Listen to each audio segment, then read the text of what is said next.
Hello everyone, welcome to my world of constant confusion. And today we will be taking a retrospective journey about Eminem's major sophomore album, the Marshall Mathers LP.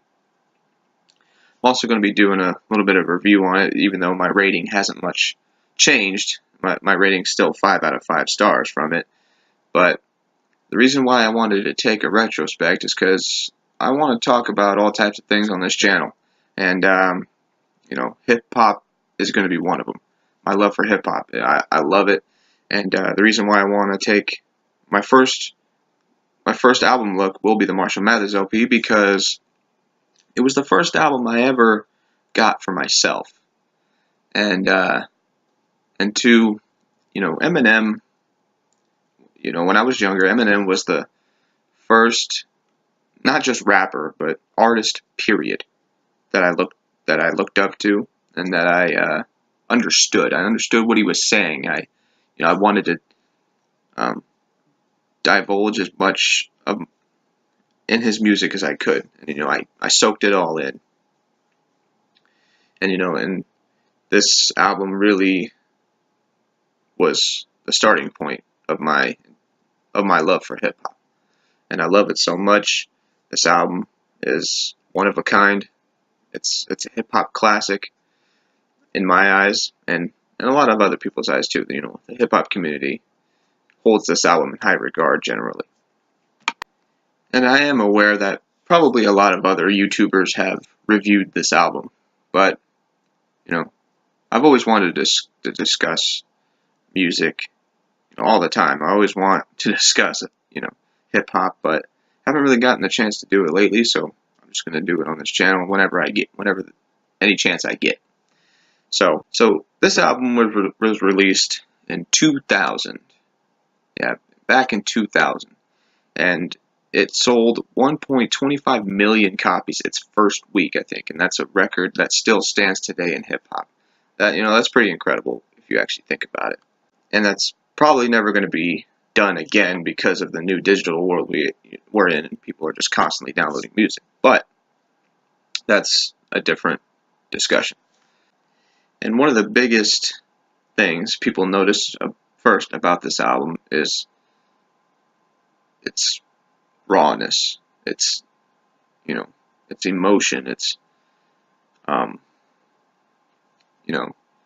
the darkness. It's a very dark album. It's a very angry album, but that's probably why it sold as much as it did. There's a lot of angry people. I'm one of them. And Eminem's music has been a way to escape and a way to vent our anger. We just pop the tape in, and we just rap alongside him, and we get that aggression out with him. And that's a big reason why Eminem is so revered and all that. And the second thing that people always notice is the amount of shit, the shitstorm it created among conservative America, and as well as organizations like GLAAD, who accused him of being homophobic because he said the word faggot, or just because he said the word fag and gay and the songs, people are accusing him of homophobia, of course. But also there's a lot of people on the right back in those days who really did not like what Eminem was saying. They wanted to censor him just as much as the left did back in that time. And you even had Miss Cheney, Dick Cheney's wife, she had hearings about how Eminem was so hateful and why are we letting this guy make music the way he wants to make music, trying to shut him down, trying to censor him. But that's a big reason why this album is such a huge cultural milestone. It was so raw, it was so hardcore, and many people made the claim that this was going to destroy the youth. This music was going to destroy the youth somehow. And, that's at least what a lot of the argument conservatives made back in those days.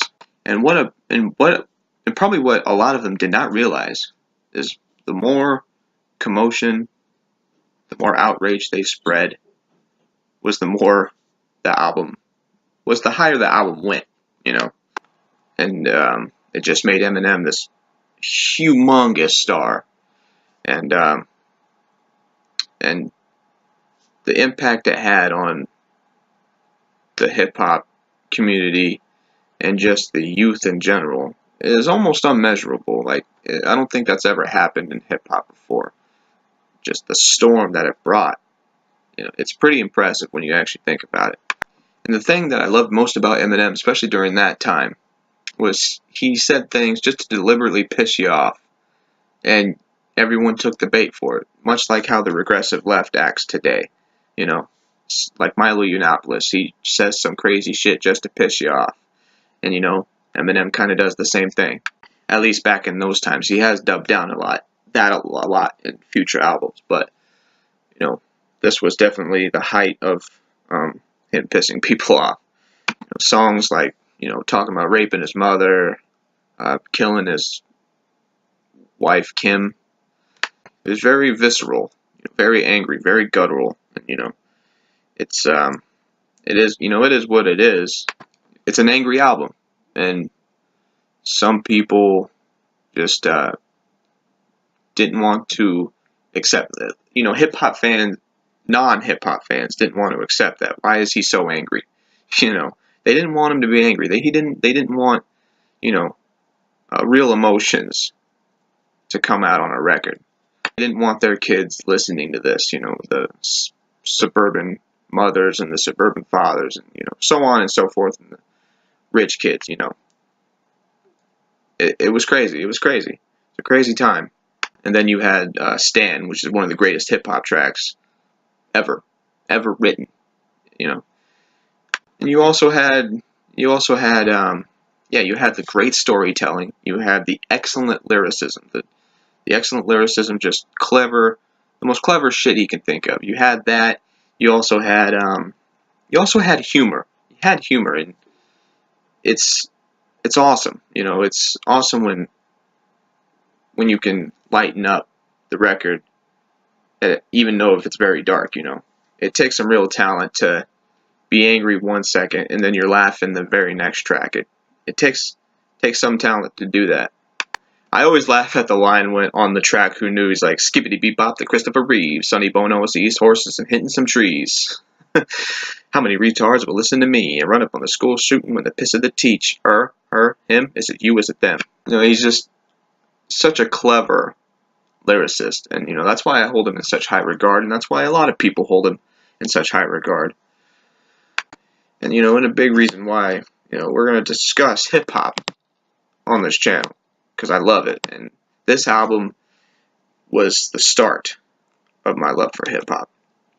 My love for hip hop and music in general has just grown since then. Like, I've been listening to hip hop since I was like 6 years old, and it's only grown, and I listen to so many different types of rappers and just music, period. I love heavy metal as well. Talk about that too, you know, and I just, you know, if you're ever angry, just pop this CD in, and you'll feel better.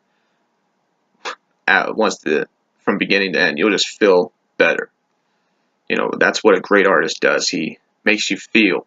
He takes away, you know, whatever you're feeling at that moment, the bad things. And, you know, and yeah, I give the album 5 out of 5. 5 out of 5 stars, no doubt about it. It's a straight up hip hop classic, and I love it. I just love it. You know, I love it so much, and it's also a very, I think this is an underrated aspect of the album, how an important, you know, example it is to have free speech in this country, and how we should keep free speech in this country. We shouldn't be caving into these SJWs of today. If we did, we wouldn't have had this incredible album. We wouldn't, you know, and I think that's an aspect of this album that doesn't get talked about very much. You know, it's a huge example if we didn't have free speech, if we seriously had hate speech laws, this album would have never seen the light of day. We wouldn't have been able to enjoy this masterpiece of an album, you know. So, you know, in conclusion, the reason why I wanted to share this, as I said, you know, it's how my love for hip hop started. And I really owe a lot to hip hop. It's really gotten me through some tough times, and it's made me so much. Hip hop has made me so much open-minded, and it's taught me a lot of things. And people really do underestimate the power of music sometimes. And, you know, I got exposed to a very different culture with hip hop, and I became a better person for it, I think. You know, I'm never gonna stop loving hip hop. I'm probably gonna be bumping Tupac while I'm 90 years old. Still gonna be playing that shit in the car, you know. Tupac, Eminem, Tech Nine. I'm always gonna be playing that. I love it. I love it so much, and it's never gonna stop. So, thank you for watching this video. I hope you learned something about Eminem and why this album is so important. You know, I just wanted to share my thoughts on it because it really is important to me, and to a lot of other people. Absolutely. So thank you for watching. If you liked it, hit that like button. Subscribe to the channel. If you want some more hip hop discussions and just discussions in general, come subscribe. You know, we're going to be talking about a lot here. Thank you for watching. I'll see you in the next video. Don't become as confused as I am. Have a good day.